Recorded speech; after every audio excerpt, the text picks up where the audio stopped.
আসসালামু আলাইকুম। আজকে কথা বলবো দালালের লইয়া, দালাল সাহেব লইয়া কথা কমু। ওয়াহিদপুর আলিম মাদ্রাসার পিছনে নারায়ণপুর যাইতে ব্রিজটার লগে দালালের বাড়ি। দালালের নাম হচ্ছে সোহাগ সাহেব। কি সাহেব? আবুল বিস্তরের ভাই সোহাগ সাহেব। দালালে লগে যখন বিদেশে আমু কথা কইলাম, ভাই বিষয় কি বিষয় আছে? কয় জিম সেন্টারে ক্লিনারের বিষয় আছে, মার্কেটিং কোম্পানির বিষয় আছে, কোনটা তাইবা? আমি কোনটা কত লাগবো? কয় জিম সেন্টারে আইলে 4,70,000, কোল্ড কোম্পানি দিলে 5 লাখ, কোল্ড কোম্পানিতে 1800 টাকা বেতন, জিম সেন্টারে 1500 টাকা বেতন। ঠিক আছে, আমি জিম সেন্টারে যাবো, জিম টিম করতাম। কয়টা ঠিক আছে? কইলাম যে ভাই 4,70,000 হইলে 70,000 টাকা আমাদের বাইরে রাখতে হইব। কয়টা ঠিক আছে? তো 4,00,000 টাকা দিলাম, সব কিছু করলাম।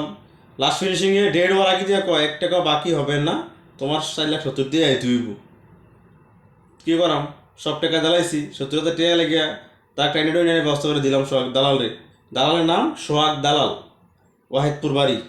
যদি ওয়াহিদপুরের কেউ ভিডিওটা দেখে থাকেন, অবশ্যই ভিডিওটা শেয়ার করবেন, যাতে এই দালালে দ্বারা কোনো মানুষ বিদেশ আইয়া ও ইয়া না হয় ভাই। এই দালালে আইনা আমার 1.5 মাস বয় রাখে সোহাগ দালালে, 1.5 মাস। তখন আমি সব কিছু ওকে ঢাকা নয় পল্টন গেলাম চায়না টাওয়ারে, পাসপোর্ট, টিকিট, ভিসা আনার জন্য। তো ওইখানে যাওয়ার পরে আবার 3,000 টাকা লাগবো কন্ট্যাক্ট ফর্মের লাগিয়া। এই টাকাটাও সোহাগ দালালে দিছে না, আমার কাছে যেমন লাগছে 3,000 টাকা। তারপরে দেখলাম কন্ট্যাক্ট ফর্ম লেখা 2,65,000 টাকা দিয়া সৎ ইচ্ছায় সৎ জ্ঞানে আমি বিদেশে আইতেছি, বেতন 900 টাকা। তখন দালালটা ফোন দিলাম, কিরে দালাল, এমনি যে লেখা 2,65,000, তুই আমাদের নিজে 4,70,000। কয় বাংলাদেশের কন্ট্যাক্ট ফর্মের ভ্যালু নেই। কইলাম বেতন 900 টাকা, তুই আমার কাছে বেতন 1500 টাকা, বেতন তো 900 টাকা। কয় আয় বাংলাদেশের কন্ট্যাক্ট ফর্মের কিন্তু ভ্যালু নেই, এখানে কইছে সোহাগ দালালি। যাক কইয়ে বিদেশে আইলাম, রিয়াদে আইলাম, রিয়াদ 8 নম্বরে। আইসা বইয়ে রইলাম 1.5 মাস। বিলাটার মধ্যে আই দেখি লোক 30-40 জন বই দিচ্ছে। গেল কথা মাথা নষ্ট হইয়া কইয়া আইলাম 4,70,000 টাকা আমি কইয়া আইলাম। এরপরে দালালে ফোন দিলাম যে দালাল, এর তো প্রচুর মানুষ দালাল, অনেকে 2 মাস 3 মাস ধরে বই রয়েছে, দালাল তুই কই না লাইলি আমারে। কয় আর সবুর কর কাম দিব, সবুর কর। সবুর করতে করতে 1 মাস 15 দিন সবুর করলাম।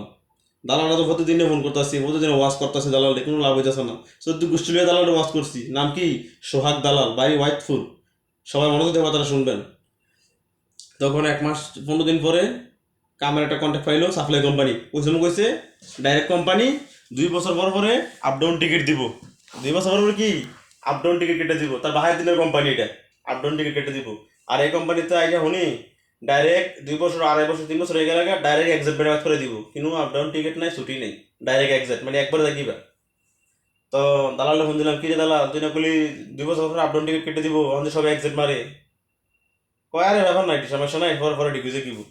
তো কইয়া কাম পাইলাম কই? জেদ্দা। 16 ঘন্টা 19 ঘন্টা রানিং কইরা জেদ্দা এলাম। আইয়া পতাকা টতাকা সব বানাইলাম, যে গেলাম বেতন কত?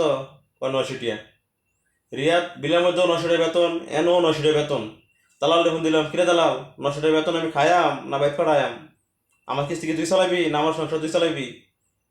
কয় আরে কয় 900 টাকা, আমি 900 টাকা বেতন পাইতেছে, আমার পেপার সব কিছু লেয়া 900 টাকা, আর তুই বল বেতন দাম 1500 টাকা।